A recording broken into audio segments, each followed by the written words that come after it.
السلام علیکم. Programme brass tax میں خوش آمدید. میں ہوں آپ کی ہوسٹ حنا معراج اور ہر بار کی طرح آج بھی ہمارے اسٹوڈیو میں موجود ہیں ہمارے ڈیفینس اسٹریٹجک ایکسپرٹ جناب زید حامد صاحب. السلام علیکم زید. پچھلی بار ہمارے پروگرام کا ٹاپک تھا Zionist war against political Islam, sectarian and religious violence within the Muslim world. آج اسی پروگرام کا دوسرا حصہ پیش کرنے جا رہے ہیں. Last time we ended our program on the year 1979. We discussed 3 major events that took place in the year 1979. میں ریکویسٹ کروں گی زید صاحب سے کہ آج اسی ٹاپک کو آگے بڑھائیں اور پہلے تھوڑا سمرائز کر دیجئے جو باتیں ہم نے اپنے پچھلے ایپیسوڈ میں کی تھیں.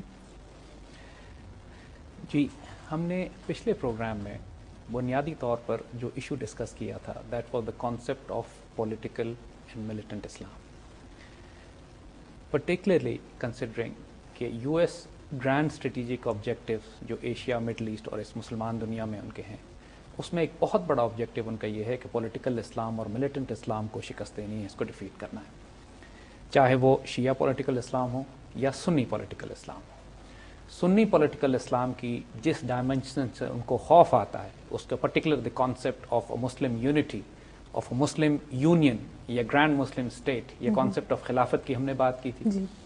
ہم نے یہ بات کی تھی کہ یو ایس جب مسلمان امت کے درمیان اختلاف پیدا کرنا چاہتا ہے تو وہ کن کن پیرامیٹرز، کن کن گراؤنڈز، کن کن فیکٹرز پہ سیکٹیرین ہوں، ایتھنک ہوں، لنگوسٹک ہوں، نیشن سٹیٹس کے درمیان کس طرح فساد برپا کرنا چاہتا ہے، اور اس کا آبجیکٹیو کیا ہے کہ with in the larger body of the Muslim block وہ شیعہ اسلام کو اپنی طرف کر کے کوشش یہ کرنا چاہ رہا ہے کہ جو سنی ملیٹنٹ کانسیپٹ یا سنی پولیٹیکل کانسیپٹ، کیونکہ خلافت ایک سنی کانسیپٹ ہے، ایک شیعہ کانسیپٹ نہیں ہے، اور شیعہ مسلمانوں کو وہ ایکسپلائٹ کرنے کی کوشش کر رہا ہے. شیعہ مسلمان قابو نہیں آ رہے ہیں ان کے، Iranians have been dealing with them very harshly, مگر زائنسٹ گیم پلان یہی ہے کہ مسلمان دنیا کو ان لائنز پر توڑا جائے.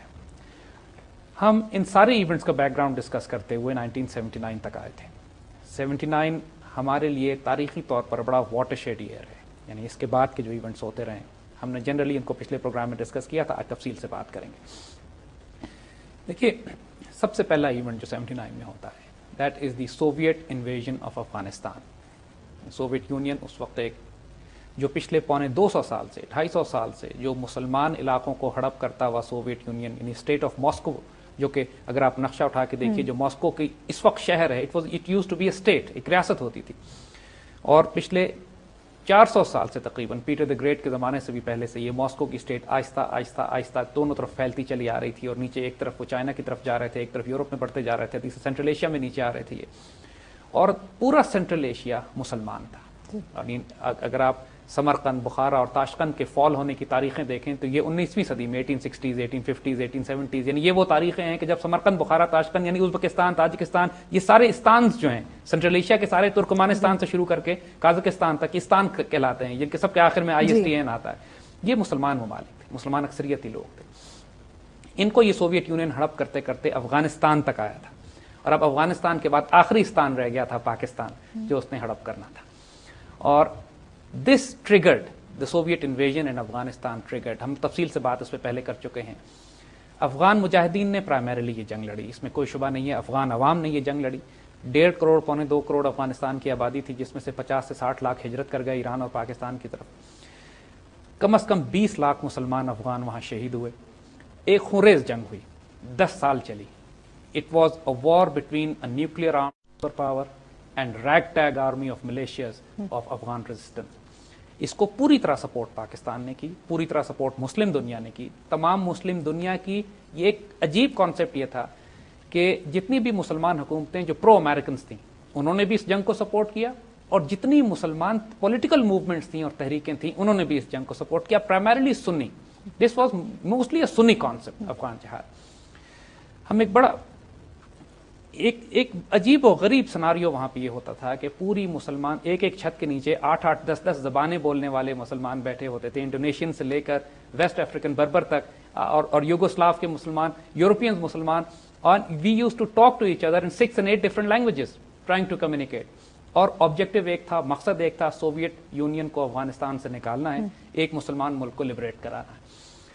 اور 91 کی یہ بات I would like to share it here کہ 79 میں سوویٹ انویژن ہوتی ہے, تقریباً 89 سوویٹ وڈرال ہوتا ہے, 10 سال کے عرصے میں سوویٹس وڈرا کرتے ہیں.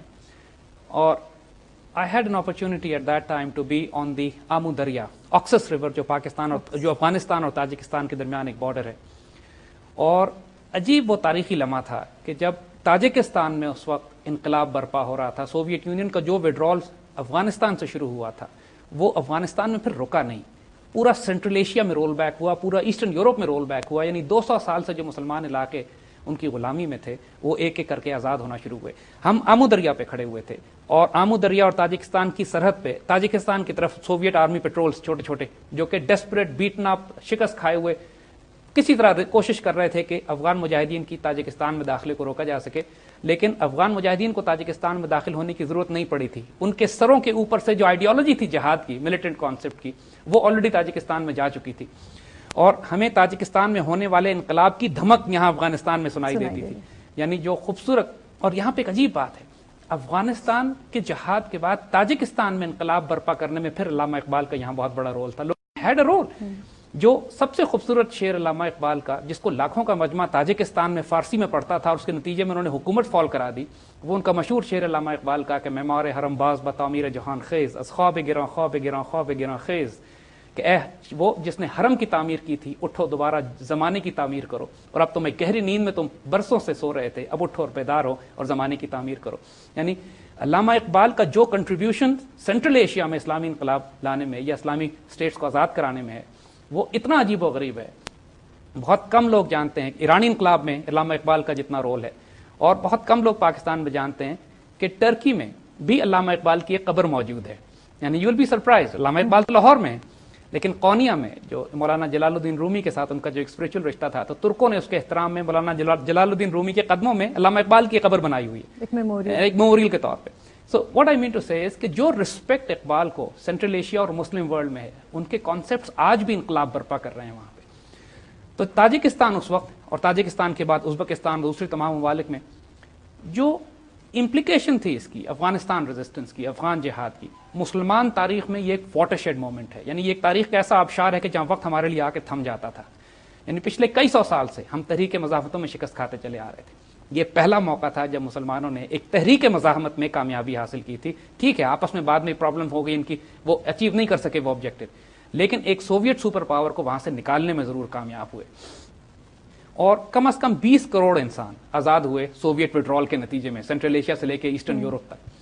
سو کہنے کا مقصد کیا ہے؟ مقصد یہ ہے کہ یہ ایک اتنا بڑا موقع تھا, یہاں اس کو چھوٹی بات کر کے اس موقع کو ضائع نہیں کیا جا سکتا کہ کاش پاکستان افغانستان کی مدد نہ کرتا, ہمیں ڈرگز آ گئی, کلاشنکوفس آ گئی, ہمارے ملک میں پرابلمز آ گئی, ریفیوجیز آ گئے. یہ چھوٹی باتیں ہیں. قوموں کے عروج و زوال کے جب معاملات ہوتے ہیں تو بہت بڑے بڑی ایونٹس ہوتے ہیں جن میں تاریخیں لکھی چلی جاتی ہیں. اور یہ واقعی افغانستان جہاد واز ون ایونٹ کہ وین پوری مسلم دنیا, جیسے ہم نے عرض کیا, کنٹریبیوٹ اور پارٹیسپیٹ کر رہی تھی, اور ideology which was being generated from here was for more profound, for more deep and penetrating. جو ملیٹنٹ پولیٹیکل اسلام کی جو آئیڈیالوجی تھی, اس فزیکل باؤنڈری سے باہر اس کی ریوبریشنز جا رہے تھے, جو اس کی ویوز جا رہی تھیں پوری سنی مسلمان دنیا میں, وہ ناقابل یقین تھی اس وقت بھی. وقت ہوا ایک بریک کا, ملتے ہیں بریک کے بعد.